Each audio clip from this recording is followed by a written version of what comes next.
Greetings and welcome to our tarot reading for this week.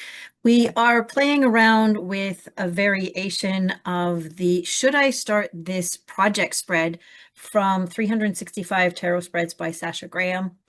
It was the September 5th one, so we managed to get two September spreads in a row, but that's the one we're doing for October. I find it's a very interesting spread just to kind of get an idea of what's going on a project that you might be working on. And what I have done for this variation is the purpose or the intent for this spread is to gain clarity around possible issues and challenges surrounding a current project that you might want to start. Or it could even be for one that you've just recently started. But the purpose of it is to explore something that is right in its infancy as far as projects go. The question that I'll be asking for this variation is, what do we need to know about starting this current project? So while I shuffle the cards, I want you to think of a project that's going on in your life right now that you might be wanting to, kind of get some clarity around. Look at what's some of the things that are coming up around this project that are important for you to know right now.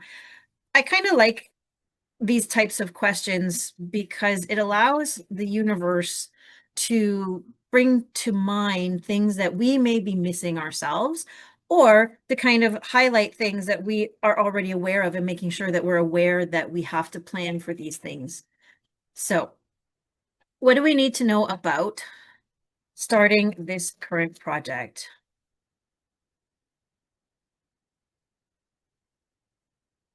Shuffle that into the cards and see what comes out.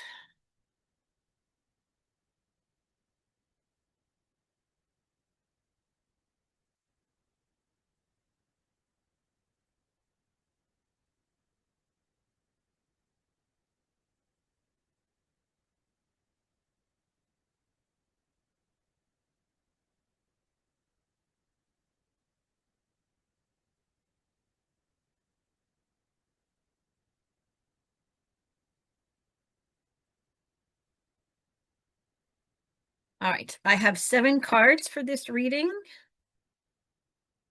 6. And the first card, we're asking, what do we need to know about this project? So before we start, or just as we're beginning, what are some key things that we need to know about this project? So the first card that we have is the 7 of Cups. And so that is telling us that one of the key things that we need to keep in mind is that there's going to be a lot of choices, a lot of opportunities that are going to come up. Because it's a project that we're looking to start, we're going to have to be making a lot of decisions. And some of the decisions will be easy, some of them will be more difficult, some will be time sensitive, whereas some will have the duration of the project to think about, because some of the choices that we're making now may only play out near the end of the project. One of the things that we have to be aware of is that the project's going to have all of these choices, and we have to be able to make the choice, right? One of the things that we're going to want to make sure that we're doing is that we are in charge of the choices that are being made in this project, meaning it's going to be detrimental to us if we defer the choices to other people, if we allow outside influences to kind of put pressure on us as far as time, resources, and what we're doing with our projects. So it's very important that we stay in control of any choices that are being made. If it's a solitary project, that's fairly easy, unless, you're dealing with people that are around you that you might want to take their thoughts and their considerations into account. And so then the choices that you're making may be more, how can I do this project while not inconveniencing other people, instead of looking at what are some strategies that I can put in place so that if my project is inconveniencing others, then they're prepared for it. For instance, if you're doing, say, a home renovation, people are going to be put out, and to sit there and say, well, I'm going to hold off on doing this because of whatever reason for some other people, it's just putting yourself out, which means that the project's going to start off on the wrong foot. The next one is, how can we create lasting benefits from this project? So one of the things about starting a project, obviously, if it's your project that you're starting, you want to know that there's going to be some kind of benefit, some kind of lasting benefit to it. And so this is a really good thing to look at. And what we have here is we have the Nine of Wands. And the Nine of Wands is showing the kind of the couple of steps before the completion of a project. And as you can see, our figure here is a little bit tired. He's kind of pulling himself in, pulling his energy in. And so one of the things that this is saying is to remind yourself that there's going to be moments where you might want to give up, where you're feeling drained, where you're feeling depleted, where the motivation and the passion seems to be gone, and you really have to push and you really have to dig really deep in order to find the energy and the motivation and the passion that you had at the beginning of the project. And if you can go into the project knowing there's going to be ups and downs, knowing that there's going to be moments where you're just going to want to retreat from everything, where maybe your passions are going to feel like they've been put out, and kind of now, as you're at the beginning, one of the choices, for instance, that you might be looking to do is, how can you put in different checkpoints so that you're not kind of going full steam and then you run out of steam and then you're trying to kind of push through to the end. So the Nine of Wands is saying, you know, if you want to have less lasting benefits to this, you want to make sure that you don't run out of steam before you get to the end of the project. And so it's important at the beginning now that you take that into account. Build in stop points, build in rest points, build in whatever it is that you need to build in so that you can have access to that constant flow of energy, that constant flow of motivation, and that your passion never dwindles or gets sidetracked by something else. The next one we have is, what process will help make the most of our resources? And it's important when you're starting a project to have processes that are in place or that you're thinking about, so that the resources that you have, your time, your money, your people that you have around you, your networks that you have, your spaces, that they're used to the best that you can at this time. And so what we have is we have the Four of Swords. And this is very interesting because one of the processes that it's asking you to do, and coming on the heels of the Nine of Wands, is build in processes that allow you to rest. So kind of going back to what we were just saying about the Nine of Wands, is you don't want to be going full throttle all the time. You want to be able to have checkpoints, and those checkpoints need to become mandatory rest stops where you break away from the project, be it for a day, be it for an hour, depending on how extensive the project is. You might even want to take like a week away from it where you can allow things to settle, feel how everything's going, and give you a chance to break away so that when you come back to the project, you're well rested and you're able to see and understand how far you've come, for one, and also what else needs to be done to keep getting you going forward. The next one we have is, how can we remain in alignment during this process? So it's very important that, you know, when we're looking at the choices and the reasons behind the choices, when we're guarding our energy and keeping our passion going and making sure that we're taking time to rest, that all of this is in alignment with ourselves and that we're doing what is best for us at this time. And it's interesting that now we have the Ten of Wands. The Ten of Wands is the overburdened. And what's interesting about this version of the Ten of Wands is that it can also be a perceived overburden, because she's carrying only the Five Wands. The reflection in the mirror behind her make it look like it's 10. So sometimes we can get too close to a project that we feel that we have so much to do. And yet if we take that pause, if we take that rest and step back, we're able to look and go, okay, it's less than what I thought it was. I'm making more out of this than I need to, or I'm putting extra pressures and extra burdens on myself that really are just perceived. That's not actually what's going on. And so the best way to remain aligned during this project is to make sure that you're keeping those moments of rest, that you're taking each choice that's coming about as an individual choice and working through everything that's connected to that choice before you get distracted by something else or before you move on to the next step.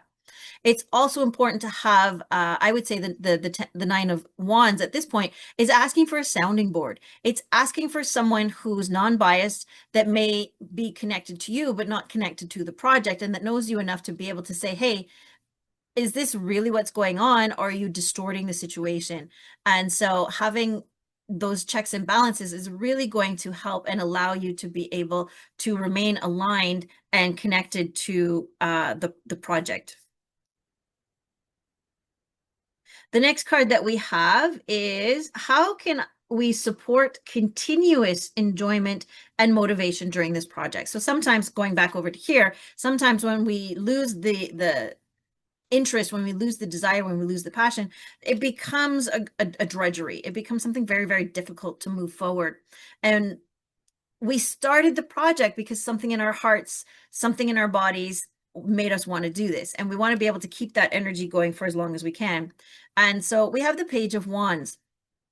And what we're looking at for here, for supporting this continuous enjoyment, is to remain physically connected to it, right? You want to be able to remain very much in the present moment when you're working on the project. Let go of the down the road, let go of the end goal, and focus simply on the moment here. What is this step that you're working on? What is this action that you're working on? And put yourself completely physically into the process. Also, it's important to allow yourself to accept any kind of invitations that are coming that are going to allow you to get out of your head and into your body. So even if you're working on a project, so for instance, if you're doing, say, a home renovation project and the house is in chaos and somebody comes to you and says, hey, let's go for a walk in the woods, that's an invitation that you're going to want to take, because it's going to give you a chance to clear your head, clear your mind, clear your energy, so that you can come back and be more focused and more grounded with what it is that's going on. Also, remember that the pages are like the initial steps. They're the invitations into something. And so one of the things that you can really do in order to, continue to stay motivated, is to see this project every day that you go to it as the first time that you're meeting it. It might be at different stages of evolution, but every time you come to it, every step that you complete opens up the ability to see something new. The next one is, what challenges may we face during this project? And so some of the challenges we may face are the Three of Wands. And the Three of Wands is a risk card, right? It's saying, he's sitting there going, I'm here on the ground and there's this nice fancy ship up in the air and I missed out on it. And what you want to be able to do is look at, going back here, obviously, to our choice cards. There's going to be choices in this project that are going to ask you to take a risk. And you have to be willing to sit with the risk and make like a risk analysis as far as the completion of the project, the enjoyment of the project, the benefits of the project, if you're willing to take the risk. And what the Three of Wands is telling you is that, most of the risks that you're going to have to take in this project are ones that are going to open up new opportunities, new pathways, and new spaces for you. You have to be prepared to take a few risks in this project. And most projects will have some element of risk because we're making changes. When you're creating a project and you're creating something that you want to work towards completion, there's always an element of risk in that. And one of the first things is to look at, when the risk choice comes up, how passionate are you about what the risk is going to pay off? Because if you're afraid, which most of us are, that's one thing. But if you're afraid because it doesn't feel good, then this might not be the risk that you're being asked to take. But if you have, if the opportunity comes up and you're feeling really excited about it, even if you're afraid, that's the one that you're going to want to act on. And our final card asks, what actions can we take to ensure the best results for this project? And so kind of along some of the lines of what we've already seen, but what we're looking at is, what is a specific action that we can take for this project? And we have the King of Wands. And what the King of Wands is saying is that one action, there's a couple of things. One is that you might want to look for a mentor, someone who is aware of the ins and outs and the intricacies of the project that you're wanting to take on, that can guide you, that can be a motivational person for you, that can be someone that inspires you when you're feeling, burnt out and ready to give up. They're the person that's going to kind of rekindle the fire and remind you of why you're doing this. The other thing with the King of Wands is this is someone that is very much worked through the ranks and has gotten to the point where they understand what it is that motivates them. They understand what they're passionate about, and they're able to share it with the other outer world. And so you want to find your charisma. You want to find your passion and your flames and your drive so that when you need help and support during this process, you can easily go out and find people, and you can network, and you can create a very strong network of people that are just as passionate about you, about this project, and that are willing to help, even if it might cause some chaos or confusion within the time frame of the project. So when I look at this, one of the interesting things that I see is that we have 3 wand cards, meaning this whole project that you're looking to take on and to work with is very much a project of your passions. Also, we have the 9, the 10, and the king. And so because we've got higher cards within the suit, we're also looking that this is a project that you've been planning for a really, really long time. It's something that's been percolating within your system, within your energy field for a very long time. And now it's at the point where you feel confident enough to be able to start working on it physically in the physical world. And you have already cultivated the passion, the desire, and the motivation for it. And now, especially if you tap into the king energy, now you have to be able to inspire other people. And I just said 3, and actually when I look down, my mistake, we actually have 4 wand cards here in this reading. Other than the wand cards, we have 1 coin, 1 cup, and 1 sword, meaning that all of the other elements are kind of in balance. And it's the passion and the desire and the drive that is the important thing to keep going throughout this whole project. The other thing that's really interesting is there's not a single major arcana card in this spread, meaning everything about this project is about you, right? You have the choices, you have the options. There's no karmic universal influence here in it. So when you look at the 7 of Cups, all the choices come down to you. You're the one that's going to make or break this project. And it's very important that you follow through on all the things that you've been kind of guided to, right? Like to make sure that you're taking rest breaks, and to make sure that you're getting grounded and that you're getting outside and getting, that kind of new physical experiences and stuff like that. And I would say that because there's only the 3, that the messages of these 3 also become a little bit more important when you're looking at ways to become and to get through this as successfully, so that you can keep that passion, desire, and motivation going all the way through. And so with that ends our reading for this week. I hope you enjoyed it. If you do like the readings and you want more, please subscribe to the channel. And I will see you again next week, where we do our second variation of the Should I Start This Project spread. In the meantime, take care.